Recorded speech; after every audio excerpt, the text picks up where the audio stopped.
বানে ধোৱা 4 জিলাৰ শিক্ষাৰ্থীৰ বাবে বিশেষ পদক্ষেপ শিক্ষা পৰিষদৰ অনলাইন যোগে 4 জিলাৰ শিক্ষাৰ্থীয়ে ল'ব পাৰিব ডুপ্লিকেট মাৰ্কশ্বিট আৰু চাৰ্টিফিকেট বিনামূলীয়াকৈ শিক্ষাৰ্থীসকলে লাভ কৰিব এই চাৰ্টিফিকেটসমূহ আজিৰ পৰা মুকলি হৈছে পৰ্টেল অনিৰ্দিষ্ট সময়লৈকে মুকলি থাকিব এই সুবিধা অসম বিদ্যালয় শিক্ষা পৰিষদৰ সচিব নাৰায়ণ নাথৰ এই ঘোষণা আৰু এই সন্দৰ্ভত সিন্ধুমণি শইকীয়াৰ এক প্ৰতিবেদন আগবঢ়াইছো উজনি অসমৰ বানবিধ্বস্ত অঞ্চলৰ কথা সকলোৱে গম পাইছে আৰু সেই অঞ্চলখনকৈ জিলাত যিসকল শিক্ষাৰ্থী আছিলে তেওঁলোকৰ ভৱিষ্যত কি হ'ব সেয়া লৈ পেলাই যথেষ্ট চিন্তিত এটা অৱস্থালৈ গতি কৰিছে শিক্ষা বিভাগে বিভিন্ন ব্যৱস্থা গ্ৰহণ কৰিছে অসম ৰাজ্যিক বিদ্যালয় শিক্ষা পৰিষদে সেই শিক্ষাৰ্থীসকলৰ কাৰণে কেতবোৰ বিশেষ ব্যৱস্থা গ্ৰহণ কৰিছে আমি সচিব আছে সচিবৰ সৈতে পোনপটীয়াকৈ কথা পাতিব বিচাৰিছোঁ চাৰিখনকৈ জিলাত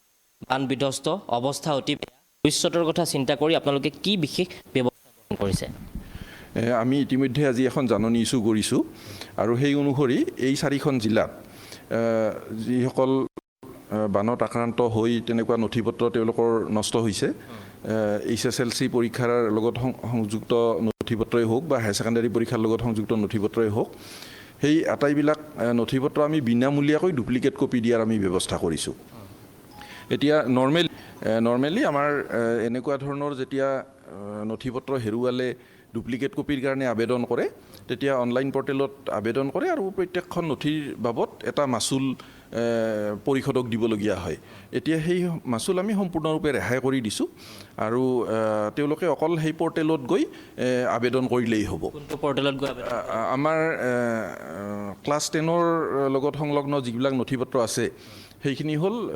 sevaservices.in বুলি আমাৰ যিটো অনলাইন পৰ্টেল আছে তাত যাব আৰু হায়াৰ ছেকেণ্ডাৰী ৰিলেটেড যিখিনি ডকুমেণ্ট তাৰ কাৰণে asec.gov.in বুলি তাত তেওঁলোক যাব আৰু তাত গ'লে আগত যি ধৰণে আবেদন জনাব পাৰি সেই পৰ্টেলত সেই ব্যৱস্থাবিলাক একেবাৰে একেই আছে অকল তেওঁলোকে কোনো ধৰণৰ মাচুল ইয়াৰ বাবদ দিব নালাগে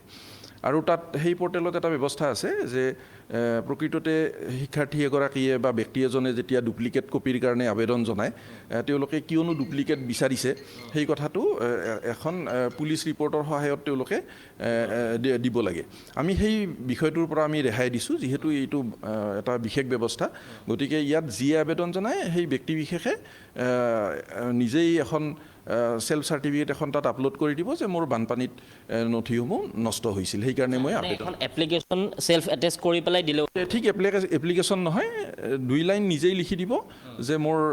বানপানীত নথিসমূহ নষ্ট হৈছে তাৰ কাৰণে মই এই ডুপ্লিকেট কপিৰ কাৰণে আবেদন জনাইছোঁ ইমান কেতিয়াৰ পৰা কৰিব পাৰিব এতিয়া ইমিডিয়েটলি তেওঁলোকে কৰিব পাৰিব আজিও কৰিব পাৰিব আৰু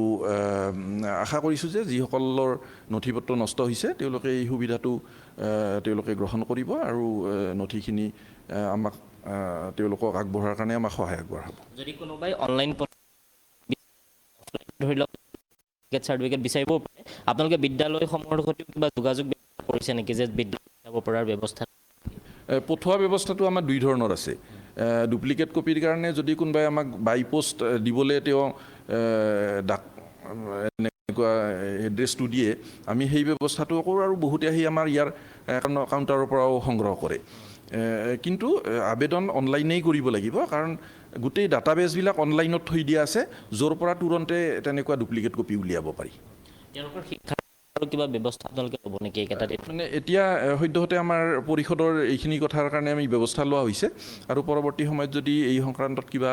আৰু ব্যৱস্থা ল'বলগীয়া থাকে পৰিষদে নিশ্চয়কৈ ব্যৱস্থা ল'ব আপোনালোকৰ ফালৰ পৰা সেই যিসমূহ এফেক্টেড এৰিয়া তালৈ যোৱা হৈছে নেকি পৰিষদৰ ফালৰ পৰা পৰিষদৰ আমাৰ প্ৰত্যেক জিলাতে আমাৰ একোজন আমাৰ ৰিজনেল ছেক্ৰেটাৰী থাকে আমাৰ DPO এজনক আমাৰ এই দায়িত্ব দিয়া থাকে ইনস্পেক্টৰ অফ স্কুলসকল আছে গতিকে সেইফালৰ পৰা আমাৰ উপস্থিতি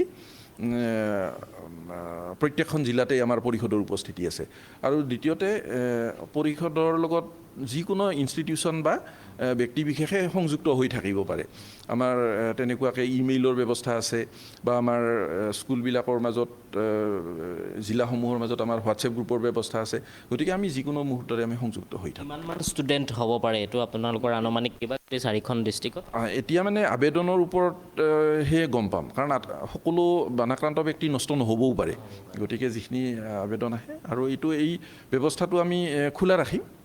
যেতিয়ালৈকে আমি নাভাবোঁ যে এই প্ৰক্ৰিয়াটো শেষ হৈছে। মানে নিৰ্দিষ্ট এটা সময় আপোনালোকে বান্ধি দিয়া নাই, আমি ধৰি দিয়া নাই, কোনো আমি ক্ল'জ ডেট দিয়া নাই, গতিকে হেৰি কৰি নিশ্চয়কৈ চাওক, যিসকল শিক্ষাৰ্থী আচলতে সেই